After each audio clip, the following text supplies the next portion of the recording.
Subscribe now and press the bell icon. Never miss an update.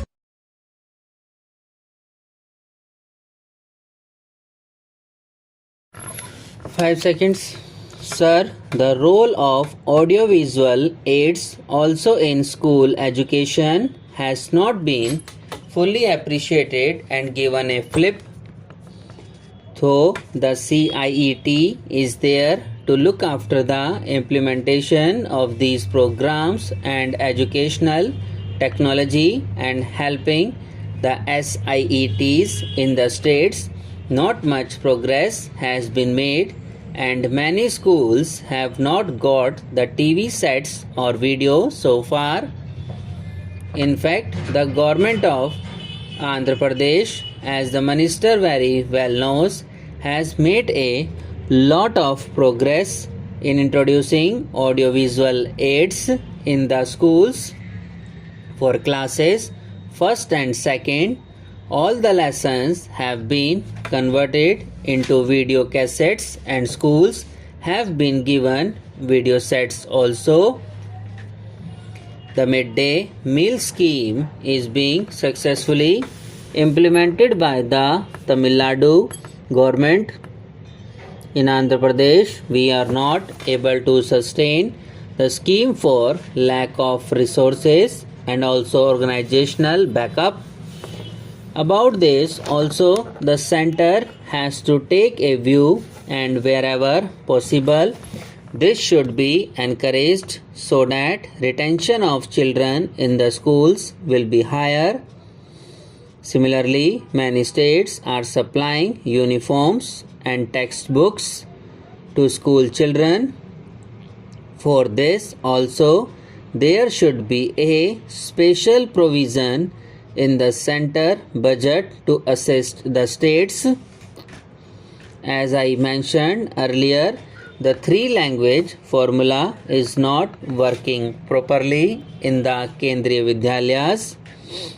Also, in many states, particularly in the Hindi areas, the 3-language formula is not functioning. In the interest of national unity and integration, we have been repeatedly stressing that the Indian Hindi states must introduce at least one language from the non-Hindi states as a third language. Many states are doing only with Sanskrit, except the state of Haryana and 1 or 2 other states. They are not introducing the third language. Therefore, that must be done and center must act if they really want national integration to be promoted. When we come to the university and higher education, the UGC role is now confined only to giving money grants and some recognition, but it should devote more attention to the improvement of standards and avoidance of duplication, because many universities are starting courses which are duplicating other universities in the same state. They should have better coordination and they should pay more attention to the standards in this respect. Then, about university teachers' salaries, the Mehrotra Committee's recommendations are being implemented. Then, one point which I would like to mention to the minister in this connection is how far the proliferation of general colleges will help in the promotion of employment opportunities, because more and more educated unemployed are registering themselves in the employment exchanges, and how to prevent this kind of explosive situation, because general educational colleges are being opened almost every day in many places. There is no restriction on that.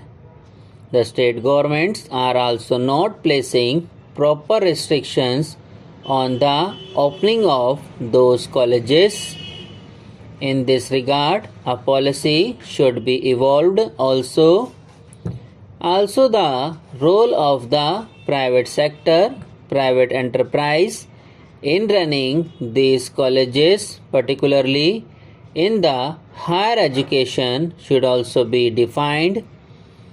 There used to be a lot of enthusiasm in the private enterprise to open colleges and run them in the past, but more and more stress is now being given to opening government colleges. That also requires a little review. Then the universities should be spared from the burden of the day-to-day administration, the administrative burden.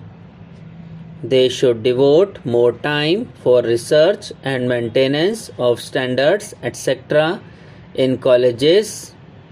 Nowadays, they are more burdened with the administrative work. In Andhra Pradesh, we are experimenting with the Commissioner of Higher Education, which of course has landed in trouble due to court orders. But you are going to have a National Council for Higher Education. Therefore, similarly, the council's task should be to save universities from the day-to-day administrative work. The concept of open universities should also be encouraged.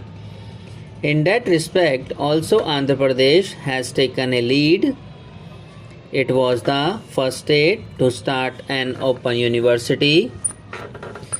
Subsequently, you have started the Indira Gandhi Open University here.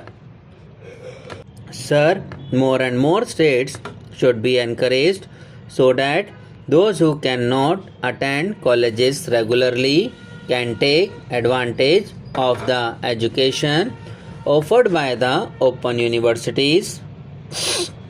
Then about rural universities, the proposal is not making headway. In reply to a parliamentary question, the minister said that the plans are still being finalized. I do not know what the snag is and why the progress is so tardy in this respect.